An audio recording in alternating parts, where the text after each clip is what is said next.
Okay, as I said, for this session, we make it a very informal one, make it a lively one. So before we start our conversation, this is not a panel discussion. Let's make it a round table. So all of you are also in the table. You can ask questions anytime. You can give any opinion anytime. Also, our panelists, if you have any questions, you can ask each other. You can even ask the floor if you like. Okay. Why don't we start with some introduction? Let's start with you, Dr. Wu. If you have any, you can introduce yourselves and your organizations.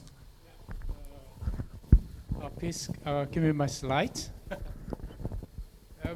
Maybe first one. This is okay.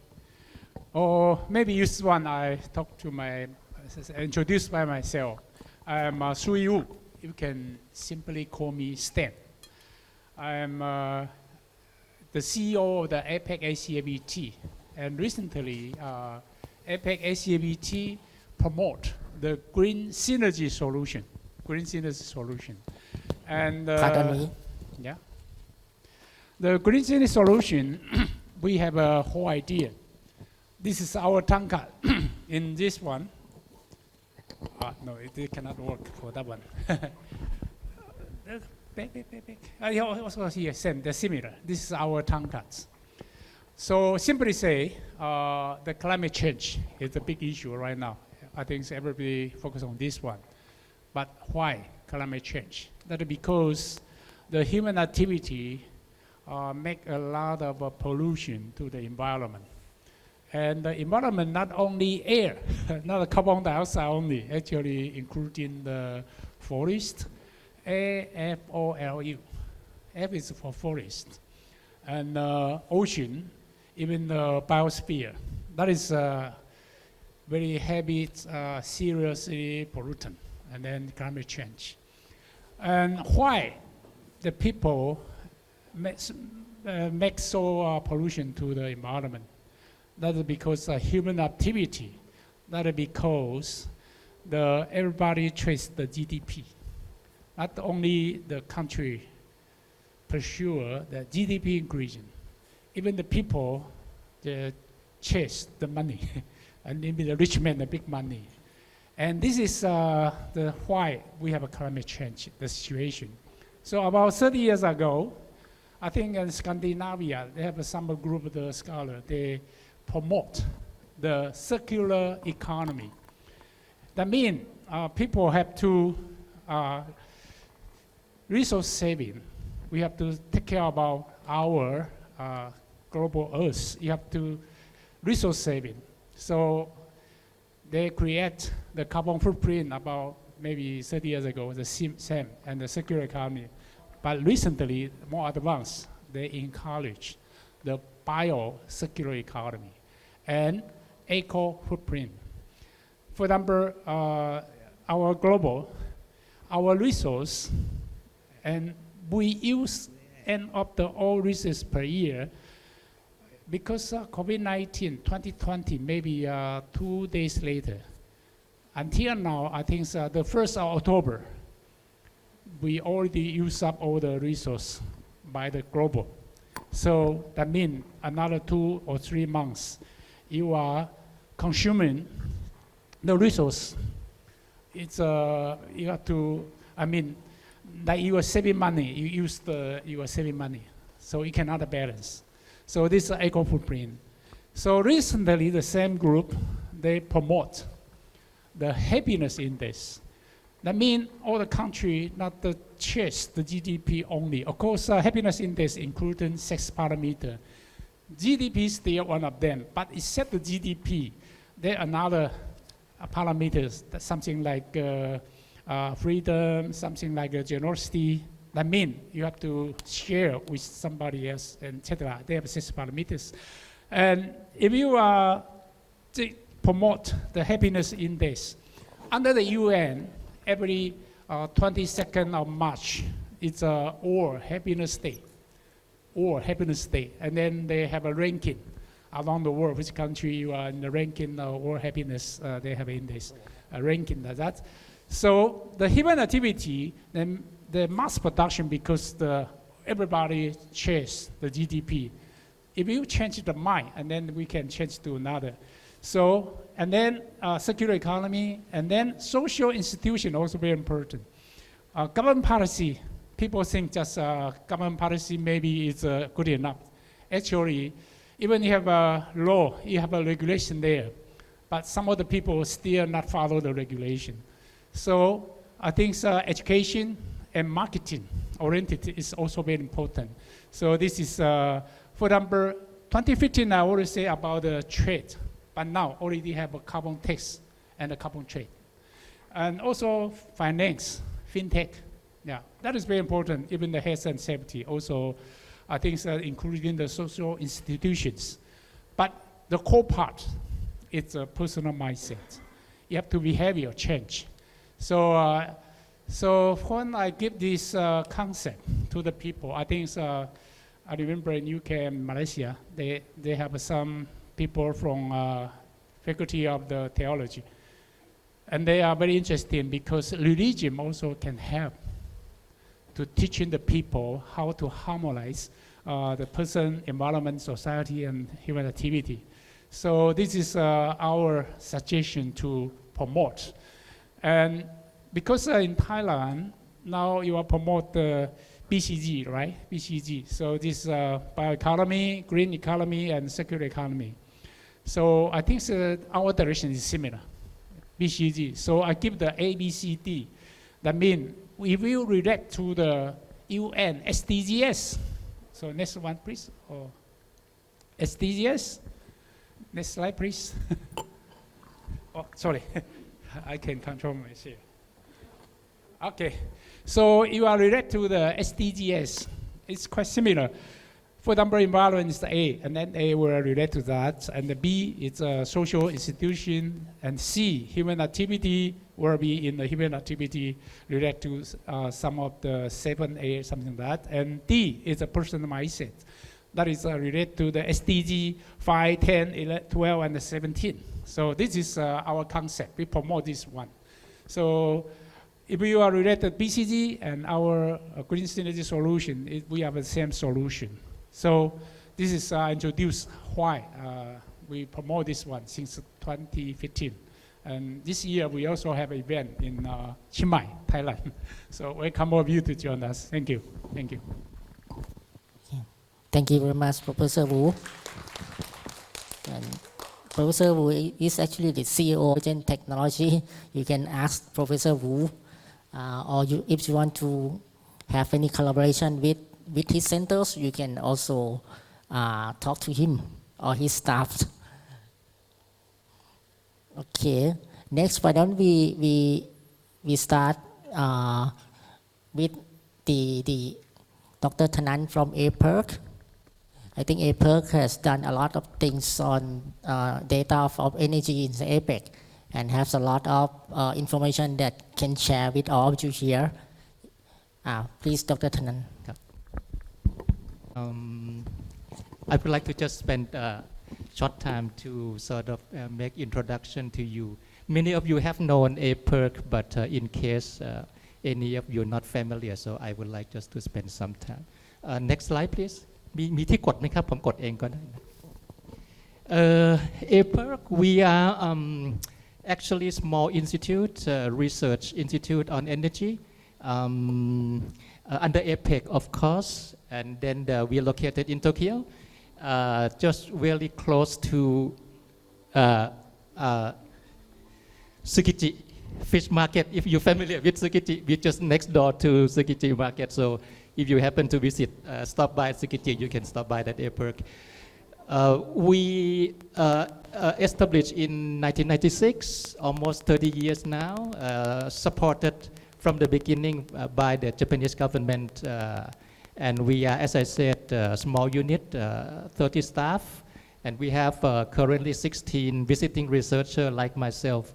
So each researcher actually represents the member economy and is nominated by the each government of economy. So we are APERC, and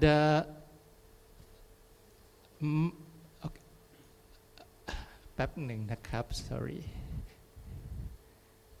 back ถอยหลังไปหน่อยอันหนึ่งโอเคครับ next slide all right please bear with me this is a little complicated chart but it sort of summarizes very well our activity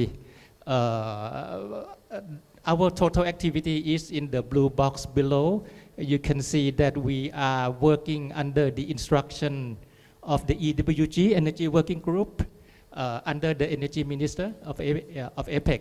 Okay, and to the right hand of the chart, label number 1 to 4 is our 4 main activities. Activity number 5 is to the left. I will briefly discuss each of these activities for your information one by one, starting from number 1. Oh, by the way, let me go back a little bit. Actually, the size of each box represents the amount of activity that we are doing. So you can notice that to the left, number 5, there on the bottom, it's the policy cooperative activity, which almost half of our total activity. So you can have some picture that we, in addition to the technical side, we also spend a lot of effort in the policy cooperative, which is, I think, one of the issues that we want to discuss here. Starting with number 1, if it working all right, okay. This is our outlook. Most of you are familiar with our energy outlook, I guess. We publish the outlook every 3 years. What you see here is the latest version, which was released in 2022. So the next one will be released next year, 2025. And this is very, I mean, it is my actually good opportunity to have a chance to participate in this flow because we want to seek a lot of your help to review before we release the next outlook. But this is the example of the outlook last 3 years. We have 2 versions. The volume 1 in the left is the total APEC picture, and the volume 2 to the right is the each economy in detail. So in another word, you can take a look into each member economy of APEC through our outlook here. I would like to bring up some short example. Next slide, please, if somebody can help me. Okay, this is very interesting of next outlook. I would like to just bring, for example, this is about the total emission of Thailand, the latest that we anticipated from the current policy, most current policies of Thailand. So we are talking about the projection in 2060 on the top chart. We anticipate that Thailand will emit total carbon dioxide gross about 350 million tons. And the interesting part is to the below chart, which is our target scenario. In another word, if Thailand can implement all the policy, the decarbonization policy. So we are saying that the gross emission is still around 250 million tons, which is far above the net zero because we have the absorption capacity of about 120. So which means that the Thailand will need some portion of absorption from CCS, the carbon capture on the negative side. And this is our assumption, and we need to review with you in later time. That's what I made an introduction. So this is emission. The next one is on hydrogen. This is also very interesting to us. Each economy do the forecast of its own hydrogen consumption outlook. This is example of Japan. So you can see that on the top 2 charts, it's the reference scenario, and the bottom 2 are the target scenario. I apologize because some of you may cannot see the bottom one, but just for some idea, the Japan anticipate that by 2060, on the top left, it will consume on the demand side about 150 petajoules of hydrogen, which is actually not a lot. So you can start to see the magnitude of the hydrogen consumption of Japan. And in Japan, another thing that you can notice on the top left, the demand in reference is that it's divided into three sectors equally, almost equally, the industry, the transport, and the non-energy. And on the supply side, on the top right hand, Japan also anticipate the supply side, which category of hydrogen will be supplied to Japan, for example. And in the bottom chart, in our target scenario in Japan, they anticipate the consumption of about 3 times, more than twice of reference scenario. Again, equally separated in 3 sectors, for example. So this is Japan, and this is Thailand. Refer to our policy from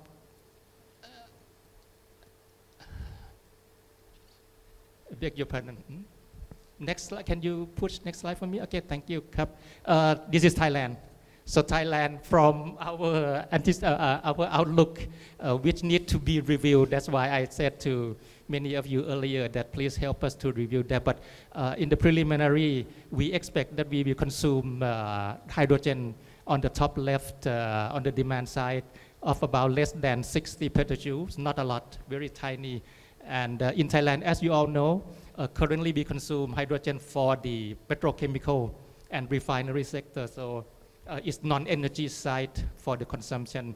Not a lot on transport, a little bit on industry, which is the hard to abate industry. That's what we see. But on the target scenario, if everything is good enough, then the consumption of hydrogen will increase a lot on the bottom left.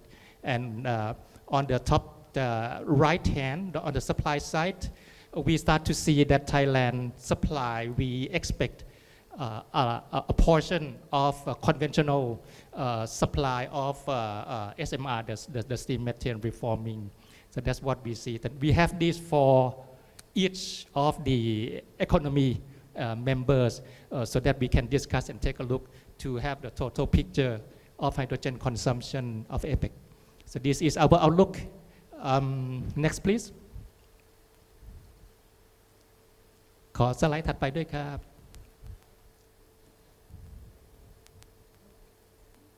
Let me try. Okay. The second activity is the energy overview. This is just the annual update of policy direction of each economy of APEC.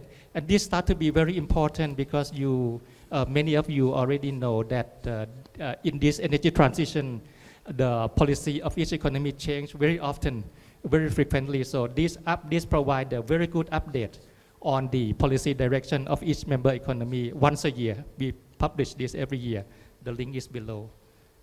Next ครับ ขอสไลด์ถัดไปด้วยครับ The third activity is on training, especially in energy modeling.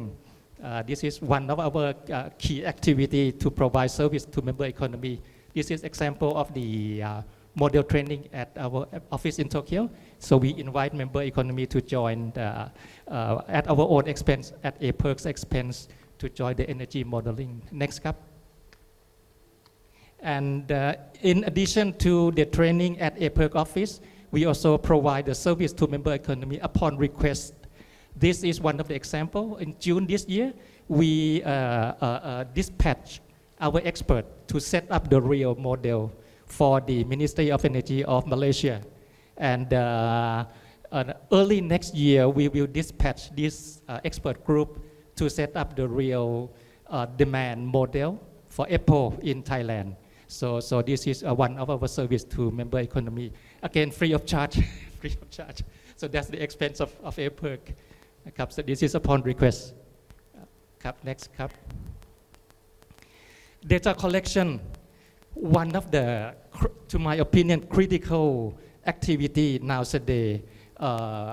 We in 2021, APEC had an initiative to start collecting hydrogen data from member economy.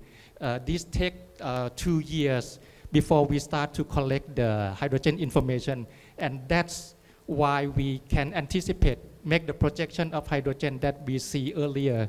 This is from the data collection of hydrogen. Next ครับ So in 2021, we start to get together the experts from each economy to agree on the detail of data collection of hydrogen in very detail. This is just one page of it. So you can see on the top that we start to collect the production side from hydrogen in the hydrogen form, in ammonia, in MCH form, by each sector, by each economy. As I said, this database of hydrogen has just started. This is the second year that we start to collect the hydrogen information, and you all can access to this data. This is the for member economy to use. Next ครับ ไปได้ไหมครับ โอเค ขอบคุณครับ This is the last activity but one of the most important, the policy cooperative. This one you can see from the top that all this policy cooperative activity we work under we call expert groups. On the top small boxes, the EGEC, for example, stand for the expert group in energy efficiency and conservative. EGNIT is the expert group in new and renewable technology. EGCFE is also very important expert group in clean fossil energy. I myself sit in the EGCFE group. Each expert group comprises of experts from nominated by each government member economy to sit together and work on the policy cooperative. So this is one of our key activity, and we spent a lot of time, a lot of budget to drive this policy cooperative, which I think is part of the discussion here today. I would like to bring some example of the policy cooperative in hydrogen. So next slide, club. You all know that this year Peru kindly hosted the APEC meeting, and in energy sector, Peru is driving with very good effort in hydrogen. And in doing so, in the first EWG meeting in Peru in February, APEC organized the policy dialogue workshop on clean and low carbon hydrogen, as you see here. That was in February. Next slide, up. This is some photo. So the three gentlemen that you see in the photo are our researcher expert in hydrogen and also CCS and transportation. So we provide the information analysis and policy discussion in clean hydrogen. That was in February. Next one, Kap. On the second APEC meeting, just last few weeks in August in Peru, many of us has been there. So we provide also the second policy dialogue on hydrogen, and it was I can say so successful that the announcement from the APEC EWG from this gentleman, he's the energy minister of Peru. So we agree on the energy side that APEC will intensify the cooperation in low carbon hydrogen, focusing at least on the three points below. I can read it to you because some of you may not see. Number one is that we agree to intensify the cooperation, as I said, on low carbon hydrogen. And the second point is we identify the need to harmonize the regulatory framework and innovative financing. Financing is very important, as we can see as we heard from the power plant yesterday, that the feasibility is there, but the decision to invest is quite challenging. So we agree to look in that. And the last but not the least is the electricity generation is a good starting point for hydrogen. But again, electricity generation, as we heard yesterday, there are some barriers and some challenges too. So that's the result of our policy dialogue in the hydrogen at this stage that I can share to you. I think that concludes my introduction. Sorry to take a bit more time, but thank you very much for your kind attention. ขอบคุณครับ Okay, thank you very much, Dr. Tanan. That was a very insightful information that you gave us.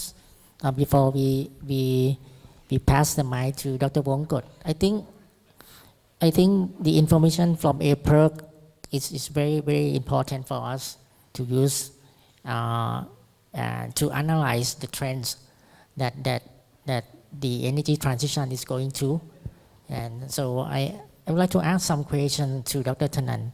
As you are working at APERC and you collect all these informations, do you see any trends in energy transition in APEC? How is it? Is it too slow? Is it on the right track? ขอบคุณครับอาจารย์และขอบคุณครับ thank you Dr. Khamet actually to us at this point of time during the transition is very critical and very challenging if I can use those two words. The critical is because we are transforming to the new form of energy and the old form of energy which are fossil fuel. Sometimes we sort of ignore and neglect it. One thing that we raise in the energy working group is the oil refinery capacity. The consumption of petroleum product is still increasing. This year 2024 is expected to increase 1.2 million barrels per day, for example, this year compared to last year. But the thing is the refinery capacity is reducing because the closure of the refinery, like in Japan. Last year, Japan closed 2 refineries because the transport fuel consumption is declining. And that's very challenging because sooner or later we see the challenge of not enough refinery capacity. So that's the old energy. Whereas the new energy like hydrogen that we discussed yesterday at the power plant, it's expensive and we have challenge of transportation and infrastructure. So we need to have a good balance in order to keep the world in the sustainable and continuing growth. That's one point ครับ the comment ครับ Thank you very much. I remember yesterday I discussed with Dr. Wu about this transition period, and Dr. Wu mentioned that during this transition period to the hydrogen energy, maybe we can have something like a hybrid one between EV and hydrogen. Can you give us some information about that, Dr. Wu? Yeah, because hydrogen economy, I think since 2002, the USA promoted the hydrogen economy since Bush government, 2002. And in that time, I already worked on the hydrogen energy. And as far as I know, I think 2006, we have a WHEC in Lyon, France. And then in that time, we have a panel discussion like this and invite all the 7 biggest car manufacturing, BMW, Toyota, everything to here. And 2006 already predicted that 2025 will be the cross point.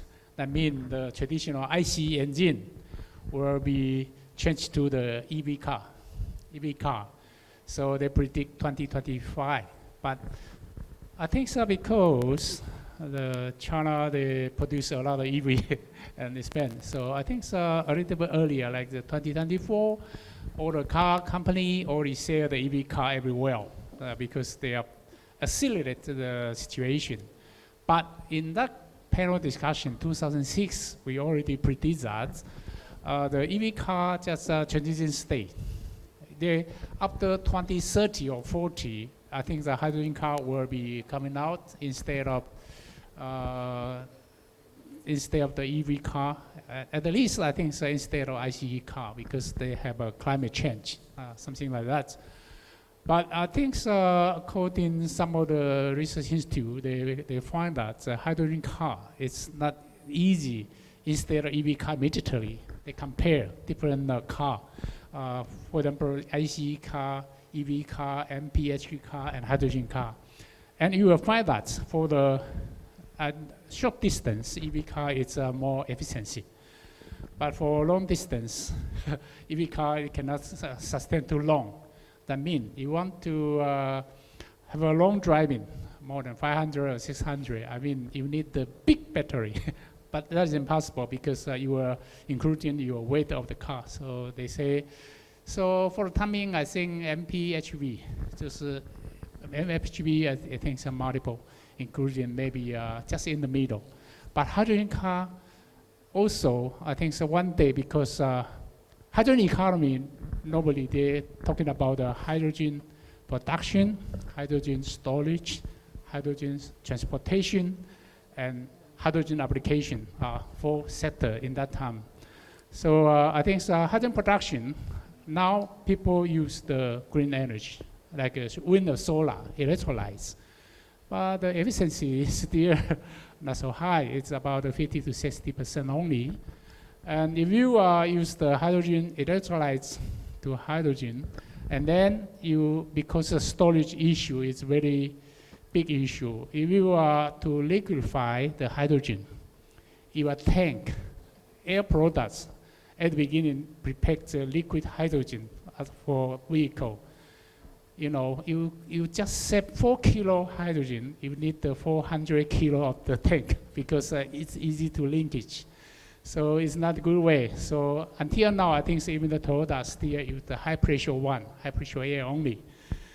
But I think how to say that, because if you want to apply to the transportation, you have to think about the hydrogen storage, hydrogen tank. This is some more limitation. Of course, Toyota Belay already broken the record, can continue for 1,000, more than 1,000 kilo long. Yeah. So I think for the future, maybe we cannot use the hydrogen dependently. Even some of the company, they try to use the hydrogen car like Belay. They were very successful, but still have some limitation for some area because the hydrogen station, something like that is some complicated. But in the near future, I think maybe something kind of hybrids between the EV car and the hydrogen hybrid. Maybe that is possible to in the middle.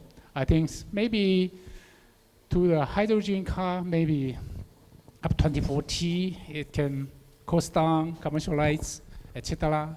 Yeah, but I think in the between, maybe EV and hydrogen car in the middle, just a hybrid, something like that. That is possible to easy to commercialize and then to spend, something like this. Yeah, this is my opinion. I think that is maybe in the middle way. Yeah, of course you can use hydrogen and battery, but the battery car, EV car, because the battery electricity density still need to further to study how to increase in the electricity density. You have to maybe more than 400 or 500 watts per kilo, and then you can possibly supply the EV car for truck, for heavy truck. But still, yeah, I think it's a lot of work to do for science and technology parts. I think still need hard work for our engineer or scientists to have a new innovation to conquer this problem. Yeah. So this is my idea. But I think hydrogen will be the future because people that is clean, and everybody know that there are no air pollution. It's more friendly to the environment, something like that. Yeah. So that's my opinion. Thank you very much, Dr. Wu. That is another option for transition from our current energy technology to the hydrogen one. And just now that we saw some numbers from APERC, we saw some number that predict the hydrogen consumption from Thailand. Actually, for Thailand, we have the Thailand roadmap for hydrogen, and Dr. Wongkot and his colleagues also get involved in drafting that roadmap and also set up some target number. I want to see if it match with the APERC number. Please, Dr. Wongkot, can you share with us the roadmap of Thailand hydrogen? Thank you. Thank you very much, Dr. Komet. Very good morning to all friends from different countries and also in Thailand. First of all, I am not the guy who developed this roadmap, but There are two organizations in the top right, so-called ERI, Chulalongkorn University. The key person here, he also be here, Dr. Virin. Please raise your hand, Dr. Virin. And also his team, also to be the guy who co-developed with my university, ERDI. We share together. I'm only just a little body on that roadmap. But both of us, CU, Chulalongkorn University and Chiang Mai University, we do things together on behalf of Energy Policy and Planning Office, the government organization that take care of this draft roadmap in Thailand. Just to show you on the very quick view on the Thai hydrogen roadmap, but feel free to ask in case of any other activity for Thailand to achieve the carbon neutrality and net zero for us. Next slide, please. Oh, it is in my hand. Yeah. This is the thing that in our roadmap, but on the left-hand side, it is the factor driven that we have to follow, starting from the national goal. The national goal is mean that the government would like Thailand, a whole economy, to be net zero. It is same as any other country. I would like to propose that this is the first guy who would like to have the net zero target, the nation or the economy in terms of the APEC. It means that Thailand would like to be. The second body that would like to be the net zero is the entrepreneur, the factory, the commercial building. So we have two guys, two players that would like to have the carbon neutrality or net zero target. That two guys, the economy, a whole nation, and the entrepreneur have to work together to drive the country to be net zero. This is a fact. And if the entrepreneur, the factory, and the commercial building do not get along or do not have setting up the target of their factory to be aligned with the national target, the national target cannot be achieved. So the first thing have to do that we have to let the big firm to follow the national situation and national milestone. Otherwise, it is nonsense. We cannot achieve. This is the fact. But how it will be on your right-hand side. On your right-hand side is we work. I'm also involved in the national target in terms of the climate change plan, so-called NDC, and national target on the net zero target. We are quite put the national net zero target so far away in 2065, but we put the 2050 to be carbon neutrality only. In my mind, maybe in next 5 years, we may stepping up, and maybe the carbon neutrality target would be 2040, and the net zero, formerly 2065, would be shift and have to be as same as any other economies that we join. But however, how can we achieve the national target? Let's say 3 ways. The first one is the hydrogen economy. The second one is the carbon capture, utilization, and storage.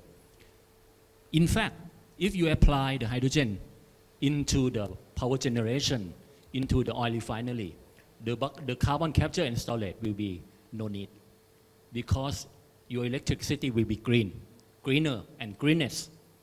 No need for the carbon capture if you put the hydrogen 100% into your power generation. But carbon capture would be the CCS in Thailand, as from our technology roadmap. We may do not have the full-scale CCS, not more than 5 units or 10 units, let's say something. I mean the full scale. But in the future, we should focus on the carbon capture and utilization, CCU. CCU is mean any other character we can be. This is the second thing, hydrogen, CCUS.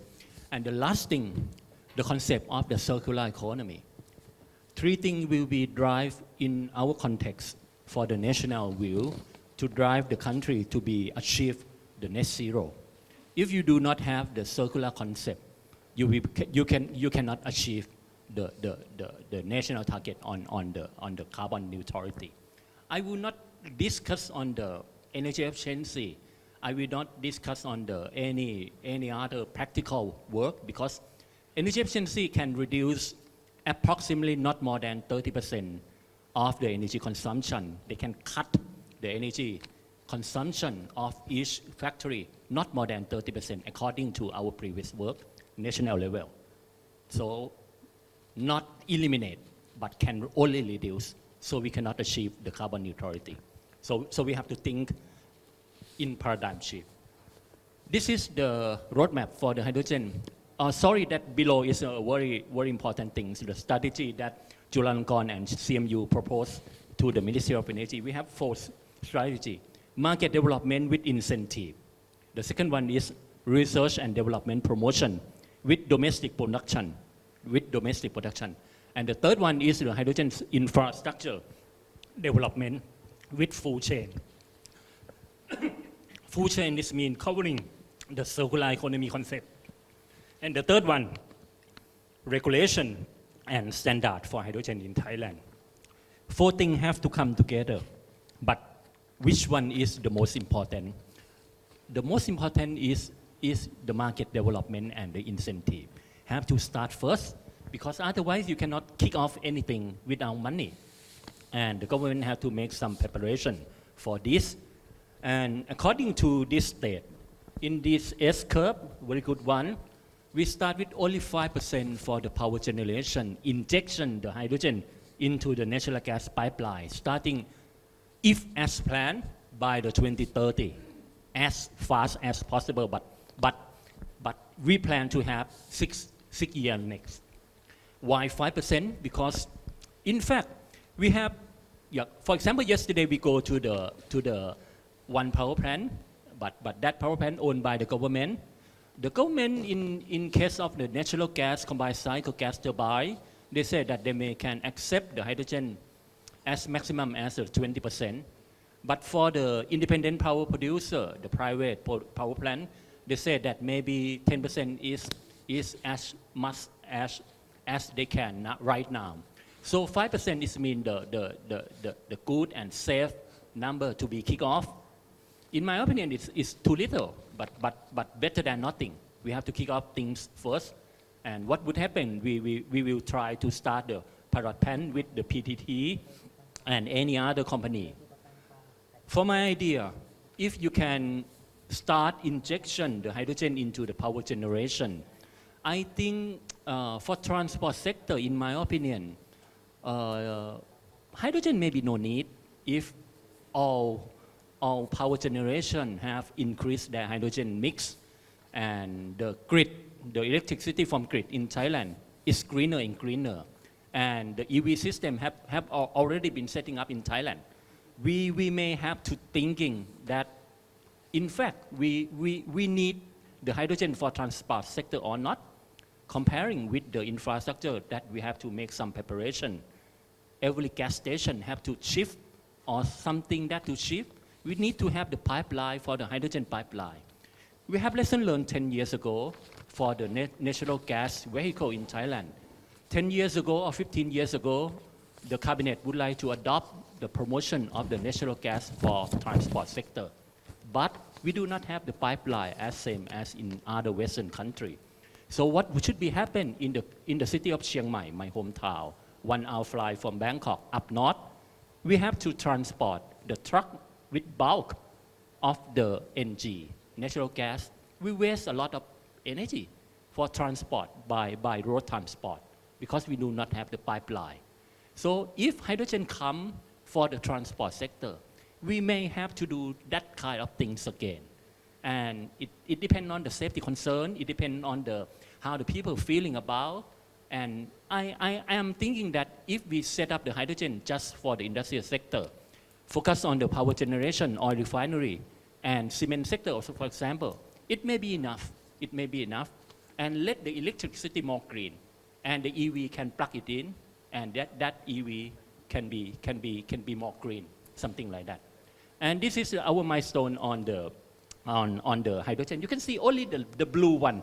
The blue one the blue one, starting from the 2030, comparing with the natural gas plan. This is the future natural gas plan, not yet approved by the cabinet, but this is the draft natural gas plan 2024. You see that we are not so quick move, but we have action, and we'll start the hydrogen in the middle from 2030 in the blue one, very thin. And this is the thing done by Chulalongkorn and CMU proposed to the EPPO.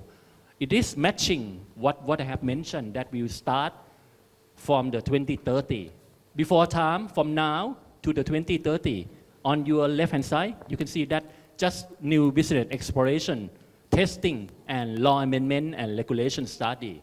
But we will have some full scale after the 2030 for the gray, blue, green, and white hydrogen. And tax incentive will become, and after 2040, it would be more mixed on injection, 10 or 20% in power generation, and focus on the FCEV. I'm not quite sure, in fact, again, on the FCEV on the future, because they have to compete with the convention EV. And according to that time, I'm not quite sure, because in EV now, the top sale EV last year, we are more than nearly 15% of the new car, passenger car 15% in Thailand to be EV, and this year will be more. And considering the hydrogen in car in Germany, everything is not growth as it should be. So we have to thinking about. Yeah, that is my first message. Thank you very much. Thank you, Dr. Wongkot. I think Dr. Thanan has some questions for you.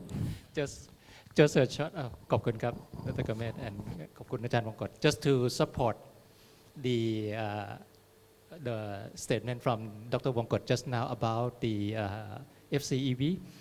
I have spent almost 3 years in Japan, in Tokyo, and just next to not far from my apartment, there's a hydrogen station for FCEV. I never seen any car filling the hydrogen. Very few, and on the road in the Tokyo, in particular, of course, they are to my observation, it's about 20% EV, 20-30%, something like that.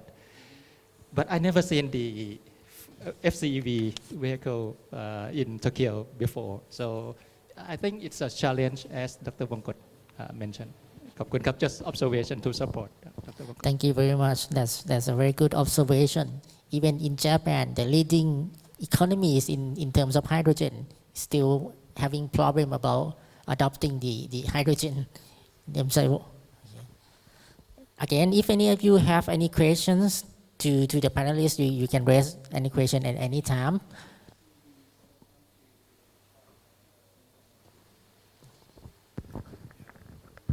As I mentioned before, because FCEV, the infrastructure is more difficult to set up, for like the hydrogen station, hydrogen storage, and everything. So we still have a long way to go. But I think so one day maybe it's possible. After 2030 or 2040, that is possible. According last time, or say 2006, we have a prediction on that. And because hydrogen is our hydrogen economy is the future, because it's a more clean, more sustainable energy carrier. So I think, but we have to wait to see, because still need a lot of science and engineering to hard work to improve everything. Not only storage, also transportation, also the infrastructure for more safety, etc. Yeah, indeed. Okay. Thank you very much, Dr. Wu. Now that we saw the information from April regarding Thailand's hydrogen consumption, and we saw the target in the hydrogen roadmap that Dr. Wongkot just presented. So it's not too humble, right? Okay, it's realistic. Well, I would say that if any of you has any question about the roadmap, you know that who is doing the roadmap is that group over there, right? So you can ask them a question. Dr. Wongkot just mentioned that there's two critical factors to drive the hydrogen roadmap in Thailand. The first one is market development, and the second one is R&D promotion. Now that we have leading researcher in hydrogen, Dr. Visan, I'll let the floor to you to explain about the situation of the R&D in hydrogen in Thailand. Please, Dr. Visan. Okay, thank you for. Hello. Working. Hello. Hello. 1 2 3 ติดครับ Hello พอติดนะครับโอเคครับ Okay, I'm sorry. Maybe I have to talk a bit further here, so I'm not gonna block the screen. So thank you for the introduction. My name is Visan Lilaviwat. I'm from the National Energy Technology Center. So at first, I would like to briefly, introduce my center. So the NTEC is the newest national center under NASDA. We established about 4 years ago. So we currently working on the energy, how to do the energy to support the low carbon society. We have a lot of projects working on renewable energy, energy storage. We are still working on the conventional energy, and we also working on the system integration and energy efficiency and management as well. And we also doing the policy to make it this one working together. So this is just a brief introduction for me. So as I said, I'm a researcher that's working on the hydrogen fuel cell and hydrogen production for quite a while. After I listened to Dr. Wu said, I just go back into the past decade of the year that hydrogen is that at that time it's about maybe 10 or more. It's quite popular. That's why I choose to study in a PEM fuel cell. At that time, a lot of car company maker get together, and they said that phase 1, 2, 3. One is going to be ICE, and it's going to fade out to HEV and BEV, and then hydrogen. That is going to happen soon. But as of right now, as you can see, we still using ICE. The BEV is still relatively low compared to the scale of the ICE. And as you can see that we still have long way to go to adopt the hydrogen. And as I show here in the picture here is the color of the hydrogen. But actually it's a color, hydrogen is no color, it's colorless and odorless, tasteless. I don't know who tastes that, But the color is just the thing that maybe just label it to be easy to understand where is the hydrogen coming from. But sometimes it's misleading in some way as well. I think even though the blue hydrogen, green hydrogen, or something like that, sometimes what we have to care is the carbon footprint, actually, the greenhouse gas emission. You don't have to care about the color at all. The color is just color, nothing. If you produce low emission hydrogen, that is better. So, in the past, as I said, the researcher try to focus to make the hydrogen fuel cell better and better. But right now, we stepping back and care how we gonna make the hydrogen cleaner. That is what we are doing right now. So because in the past we're not gonna do a lot of greenhouse gas emission or something like that. But right now the hydrogen is coming to the focus because of we need to reduce the greenhouse gas emission, not solving the energy problem. So that's why we have to step back and see how we're going to reduce the greenhouse gas emission rather than how to produce hydrogen. So we have to produce hydrogen cleaner and cleaner. That's why I said that the color is just color. It doesn't matter if you produce it clean or not. So in Thailand, I think we have about 3 focused way to produce hydrogen. One is blue hydrogen, so we still have a lot of energy, industrial sector that still have to use hydrogen, but we have to use it more cleaner. So we have to have the CCUS in order to make the capture the greenhouse gas emission and make hydrogen cleaner. And for the green hydrogen, in ENTEC, we think we can do in different shade of green. One is the biohydrogen, which is made from the biomass or biogas. It is the renewable feedstock as well. And another one is using the splitting the water to form the renewable energy. We can use the low temperature electrolysis, high temperature, and even direct solar. So this is a recently project that ENTEC working on with biogas to hydrogen. We just finished 500-hour testing for producing hydrogen from biogas. This is very hard working project because we have to run it continuously for 100 hours per each biogas source. So we have 5 different biogas sources coming from the different landfill and different industrial.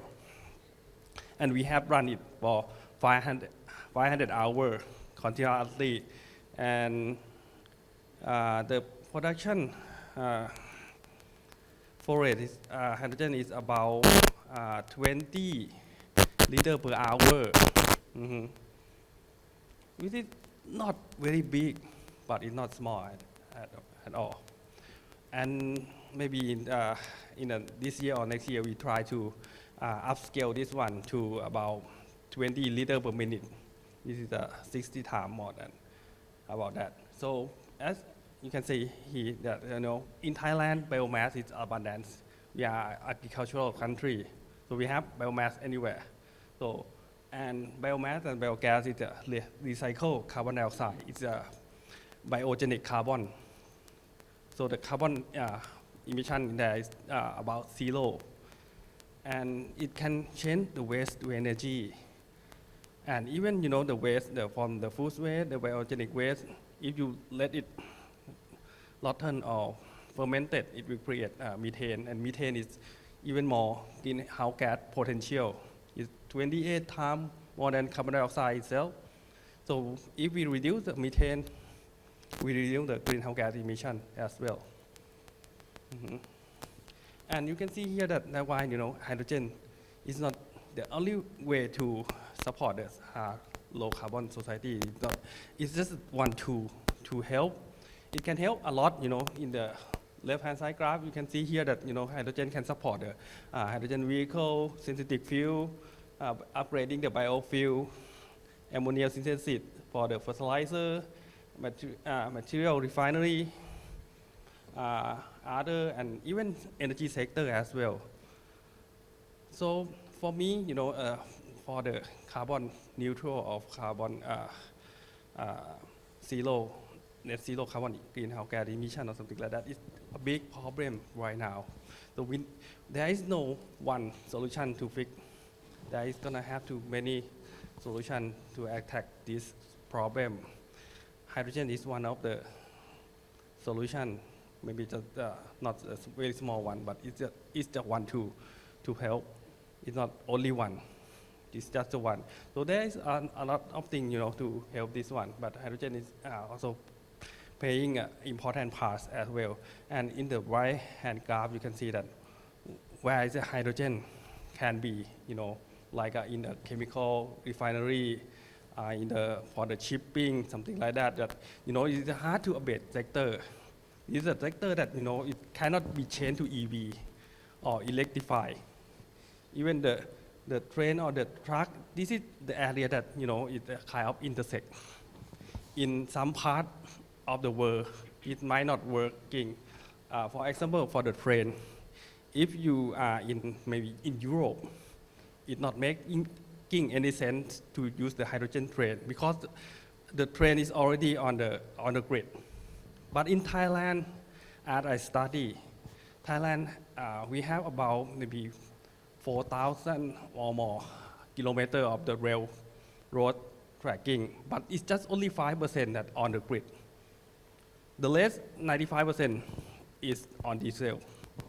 So hydrogen might be work for this as well. So it depends on, for the long haul truck as well. But for the airplane, the shipping, for the long distance, it not making any sense to use the battery. And this is my last slide, as I showed you here that, I think color is not everything. We need to focus on the carbon footprint. And we are working with the TIS MTech. This is a Technology and Information Institute for Sustainable Mobility to show the, to calculate the source, the LCA, where this hydrogen can be coming from any sources. And it can be used in a lot of applications. But we have to set a standard, where it's a low hydrogen standard for that, and what is the way to go. Because if we have to sell the hydrogen, we have to know whether the hydrogen is the clean hydrogen or it's a dirty hydrogen.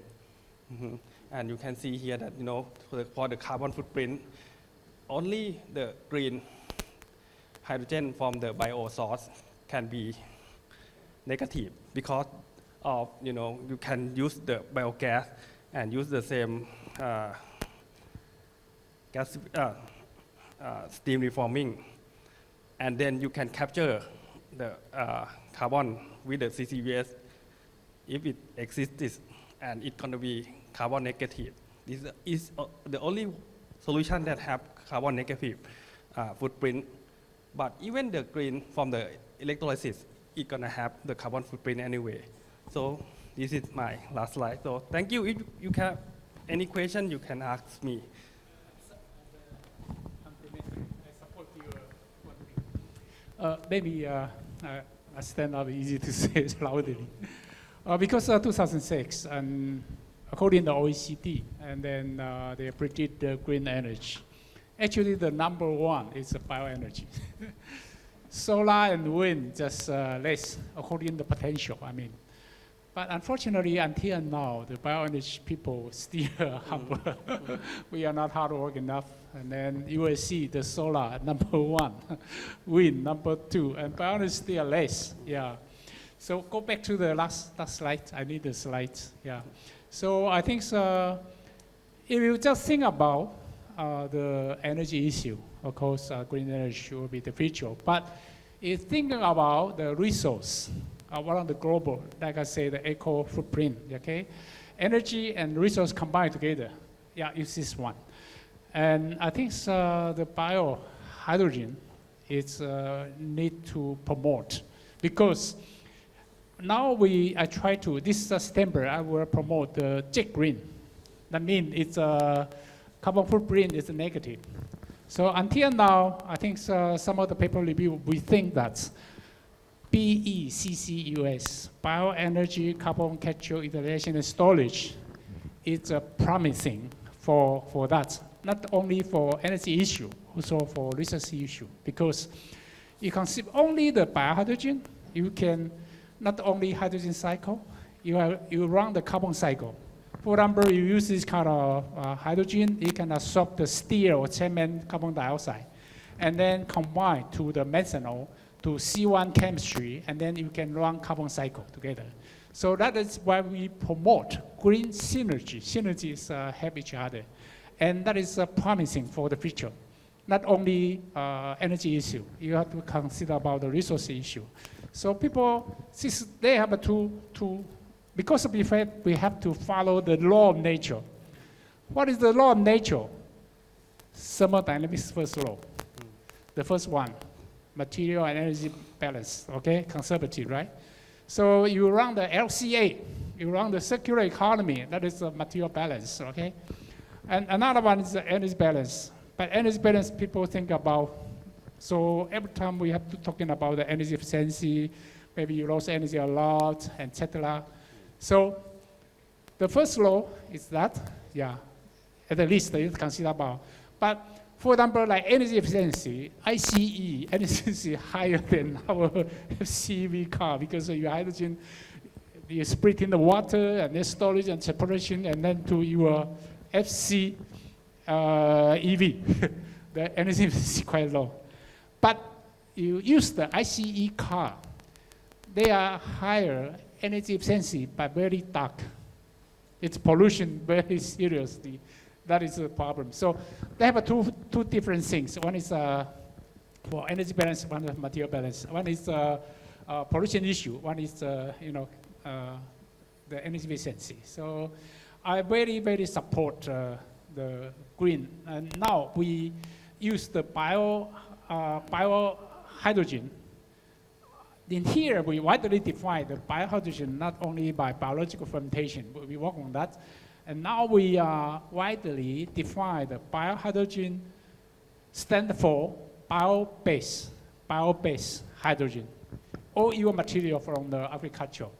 And Thailand, I think you have, even Southern Asia, a lot of abundant biomass. And then you can use that, the palm industry or kind of agricultural waste, and how to recycle this for hydrogen, for energy issue, also for the resource issue. We have to, circular economy. That is very important. So I think the Thailand government now promote the BCG, BCG, bio and circular and the green economy. It's the right time. And toward the hydrogen economy, it's our future for energy issue. But I think not only issue, you have to think about the carbon cycle. Carbon cycle, it will relate to our everything, our clothes, our heads. I mean, you can instead of the crude oil, because all your plastic, it's from crude oil, right? But you run the carbon cycle from bio-waste, agricultural bio-waste, and then you can the renew or the clean carbon cycle. Not the only zero emission, also have a good one. I think you don't use some raw material from underground. So this is our future, and then we promote the green synergy solutions. I just support you. So thank you very much for your support. It's very important for me. Thank you. Thank you very much, Dr. Visan. So that ensure that your research work is going in the right direction, using biomass as a source. Just one sentence. Go ahead, Dr. Bongkot. From the last slide of Dr. Visan, that this is the answer why the hydrogen have been in the CBAM context. Because in the CBAM context, they would like to put everything to be more green hydrogen rather than the brown or any other kind or any other color of hydrogen. Some people ask me why hydrogen have to be in the CBAM. This is the answer why. Yeah, because we would like to shape it into green or even the dark green. Hydrogen, please contact me. Thank you. Kun Setavut from Bangkok Industrial Gas. Actually, you have heard a lot from the research side, from university, from the government side. I think you have a lot to say about the key challenge that the private sector are facing in terms of scaling up or implementing the hydrogen, and also what you want the government to support. Actually, hydrogen in Thailand having the standard price for industrial use. Actually, hydrogen being in Thailand for more 30-40 years for industrial use. And if in this global trend transition hydrogen to be energy, if we convert the industrial price of hydrogen being to be power price, I think maybe double cost or triple cost right now. So I think the movement from now on that how to gradually improvement hydrogen to be competitive price comparing to conventional fuel. Maybe the first movement is subsidy or penalty like carbon tax or mandatory base for like a green steel or some specific products. And I think long term is our expectation is for subsidy or government support or carbon tax and public awareness to pay more for cleaner energy. Thank you very much. That's what the private sector wants from the government. I think if you haven't included that in the strategic plan, we should include that also. What do you have anything to respond, Dr. Wongkut? Thank you. Just short. Again, I would like to emphasize, we have to drive everything by applying the net zero concept. Put the net zero concept as our milestone. Two persons need to achieve that again. The first, the national itself to achieve the net zero target for the country. Otherwise, you cannot make your country more competitive.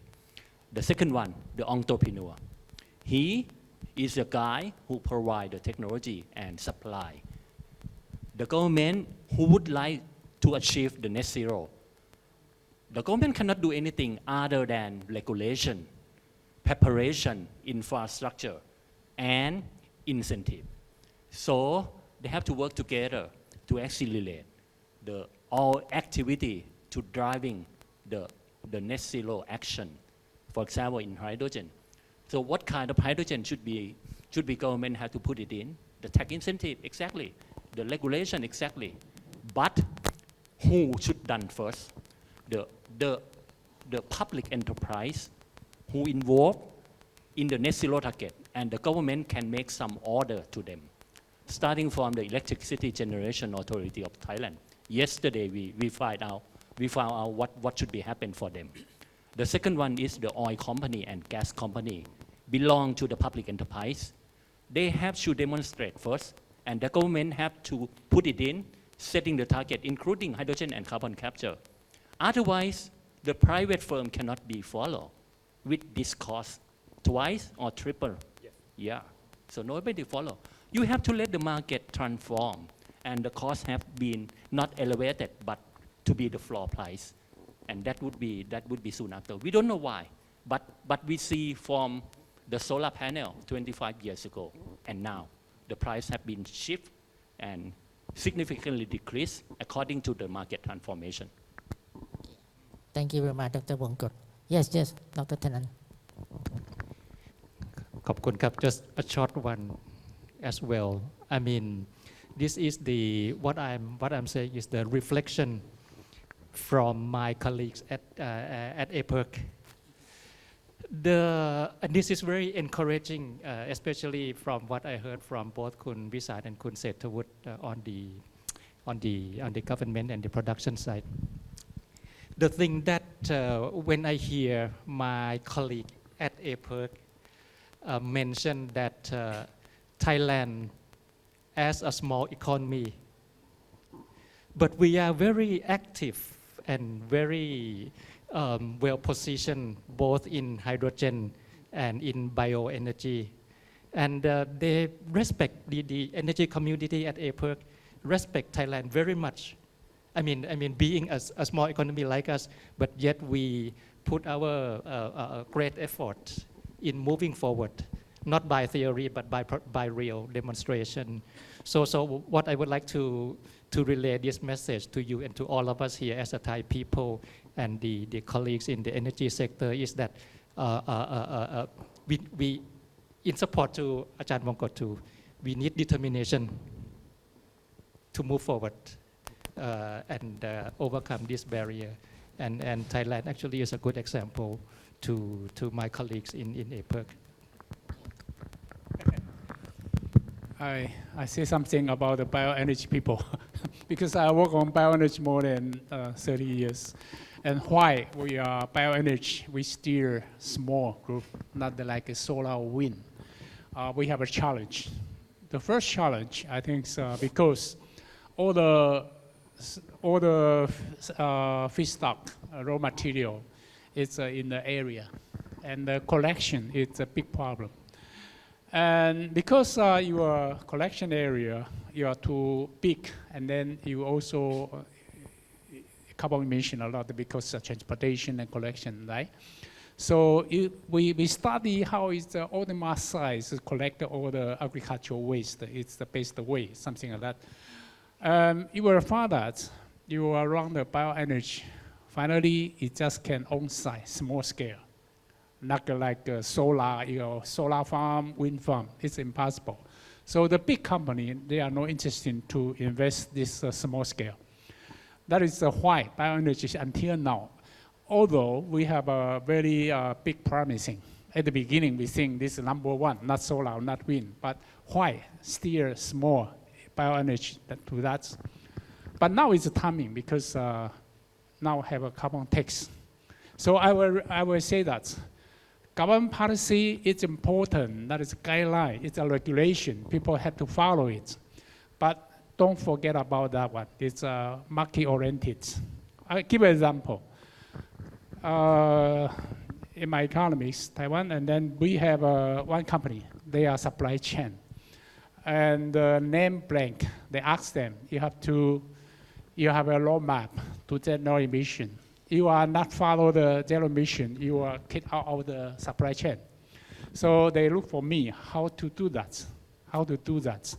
So, I mean, through the carbon right, carbon tax, and carbon exchange, right? Carbon right exchange. That is market-oriented, also very important, not only government policy. So you want to survive, and then you have to think about how to make your production line it's more green, and then almost net zero carbon emission. I mean, you are not, don't pay the carbon tax. I'm afraid that 2026, some of the country, they will have a carbon tax in the border or something like that. In EU, in UK, I think it's per ton of carbon dioxide about 80 to 100 euros, something like that, yeah. So you are not do that. And then your products, for example, I sell the product like this, I sell 100, maybe I earn 20. But unfortunately, through the border, they cost you $20 for the carbon tax. And finally, you got nothing. So you have to think about this. So that is very important in the future. Or government have to do something. For example, you have a carbon right exchange and carbon tax reduce, and then you got the certification. Your product is really green. And in that time, I think although the hydrogen or everything, that is market-oriented, not only government policy, it's both ways. You have to have each other. And then you can cost down. So now we say the carbon tax, it's your cost.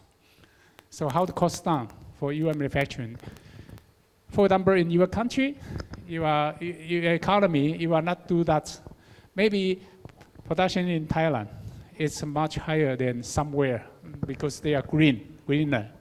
So same products, say 100, but because of the carbon tax, you have to pay 20.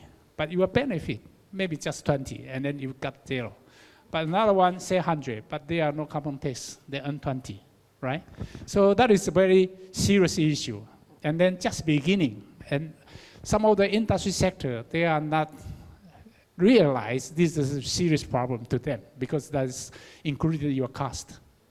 Maybe after 2026, some of the area now just test run, but 2026, some of the area, like UK, like EU, already were started to have a carbon tax.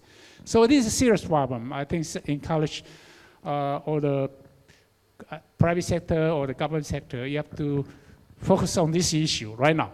Otherwise, it will be too late. Like an ISO case. Some of the ISO case, we have met the same problem. Yeah, so this is my opinion. Thank you. Thank you very much, Dr. Wu. I think the government has a lot of things to do, to think of in terms of driving the hydrogen into real implementation and how to support the private sector. And well, I think we are running out of time. Maybe if any of you have any question, you can ask our. Yes, go ahead.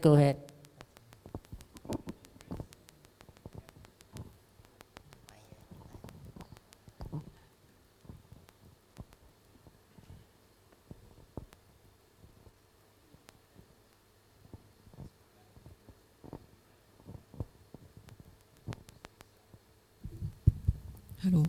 Okay. I have two short questions. One is to Dr. Wisan about because you show the carbon footprint for the different kind of hydrogen colors. Yeah. I'm curious to know about the cost, because if you have carbon footprint, maybe you also have some figure about the cost. And the second one is related to the first one as well. And I also would like to support on the bio-based hydrogen, not only because I've been working in bioenergy for long, but I think the biomass and bioenergy can also give some positive socio-economic impact. I'm now working on a project on reduced open burning of the agricultural waste, and for the last 2 days I've been chatting with the colleagues from ASEAN, and we share the common problem about the open burning. And I think from the statistics, the health impact, if we make it into monetary basis, I think it's billions of bahts. Yeah. So if we can reduce this one, I think we can give some socio-economic benefit on using the biomass, and also the economic return to the farmers. Yeah, because I think when we talk about the green hydrogen, even though it looks the most mature and also might be the least cost hydrogen, but I think it's also up to the area, like the one yesterday. If we talk about solar or wind, I think the areas like in the southern part of Thailand, where a lot of rains, a lot of clouds, not so much sunlight, I'm not sure whether to have to use the solar electrolysis, yeah, to separate the water will be such efficient. Yeah, so I think this is my question and remarks. Thank you. Thank you. Please, Dr. Wisan. Thank you for your question about the cost. Cost for the researcher is the hardest question to answer, because in terms of the researcher view, we are not doing something for the cost, but as I can tell you that the less carbon footprint, the higher the cost right now as the hydrogen. That's what I can see, and I want to and you can see that the hydrogen have the higher price. And then the energy cost, we have to have something that lower the price of the electricity, because it affects every people. As Dr. Wongkot said, we have to have the mechanism to make this one work for the green or carbon neutral or greenhouse or net zero greenhouse gas emission. We have to have some carbon credit, carbon track, and also the maybe the penalty. And we also need the people to understand that we pay more for something better as well. The cheap is not good, so we have to do something that make it more sustainable in the future. And the cost is one thing, and the price is another thing, because the cost is that the cost. But when you ask the one who sells the hydrogen, can you sell it at cost? Of course not, right? They have to have the margin or the profit for that. So cost is one thing, but the price is another thing. So we have to have, the cost is okay, expensive, but if you see the price, it's gonna be more expensive, something like that. Thank you. Okay. Yes, since we. Okay, please, Dr. Atit. Maybe a short question. Short two questions. Maybe I would like to ask about the hydrogen used in transport sector. Normally we use the hydrogen for fuel cell EV, right? There are another ICE hydrogen as well. How do you see which one is will come, or with advantage and disadvantage? And maybe the second question is about the hydrogen in household sector. I heard that some year ago there are like hydrogen storage in the house, in a home, in a home energy system. I don't know, in Japan there is another some progress on this one. Thank you. Any panelists that you want to ask? Any specific panelists? Okay. Anyone want to answer Dr. Atit's question? Dr. Visan said that side. For the IC context, in my opinion, it may be at least 20 or 25 years forthcoming.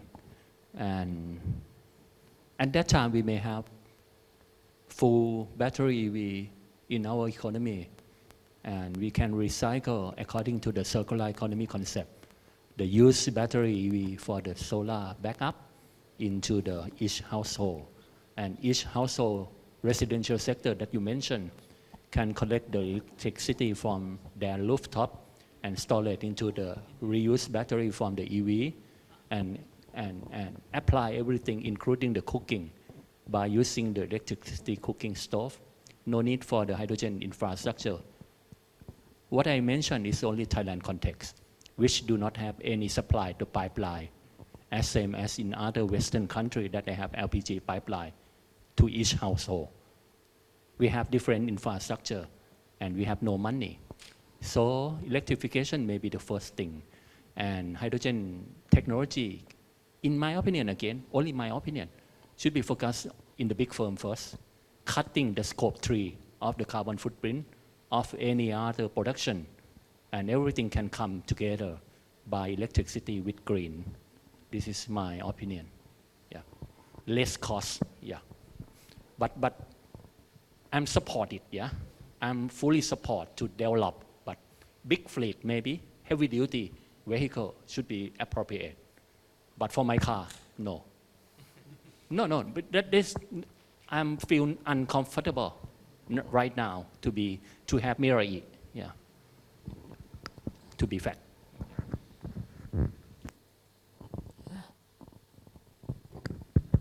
I think normally we promote the high sen. That means hydrogen and methane, biomethane together, simply called high sen.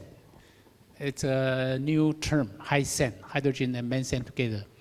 Actually, in UK, they tried, at the beginning, they tried the hydrogen and mixed the LPG together in the highway.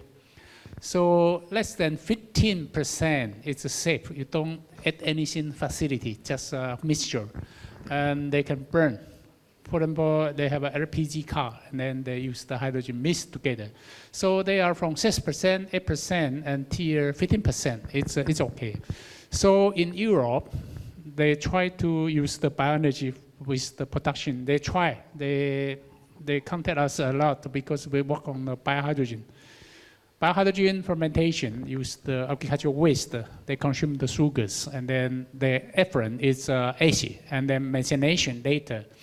So that's I say, because one more of glucose, you can produce the mesma theoretically 4 more hydrogen. But this 90A, this is just A. So according to the material balance, that's very less. But if you add the methane is the molecular weight 16, and then use the effluent H to methane, they can produce more. You can get more 20 or 30% year, something like that. So totally hydrogen plus methane. And then you can 98 gram, and then maybe you can get the 30 or 40 gram. Of course, the effluent is a biofertilizer. You can go back to that. This is a carbon cycle, another story. So why I promote the biohydrogen is bio-based hydrogen.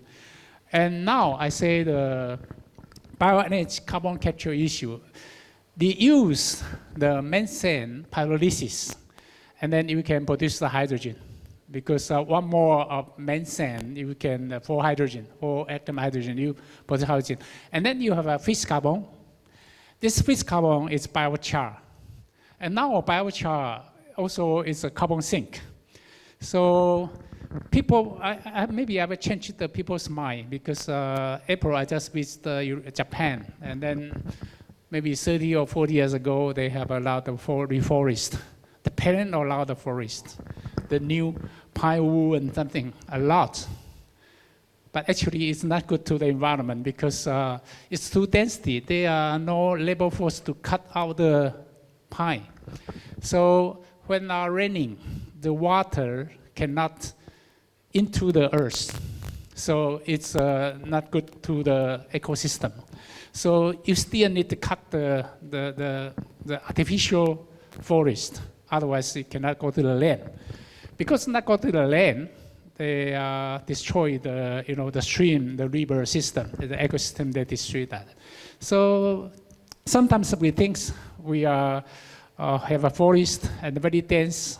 It's not natural way. Naturally, they have a balance automatically, but artificial one, they are not artificially, something like that. So you need to cut it and then to the, for the, recycle, bioenergy recycle, etc.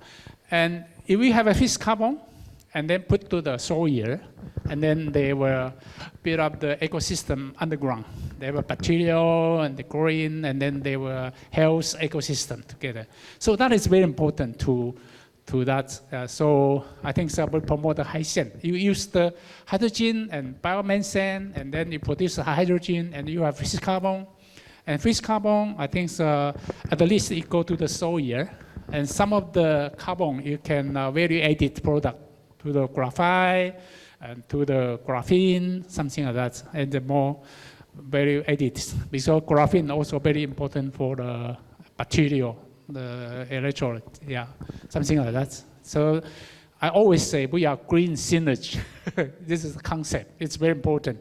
This cycle should be complementary with another cycle, and then several cycles together, and then you can not only simple way to one cycle. Energy cycle is not good one. You have to resource cycle combined together, and then this is, this is a final solution, total solution for our net zero emission by 2050. Okay. Thank you very much, Professor Wu, for your opinions. Since we have ran out of time, if any of you have any more questions to our panelists, you can ask them after this. And thank you very much. Our distinguished panelists, Professor Wu, Dr. Thanan, Dr. Wongkot, Dr. Visan, and Mr. Setut. Please give them a big hand.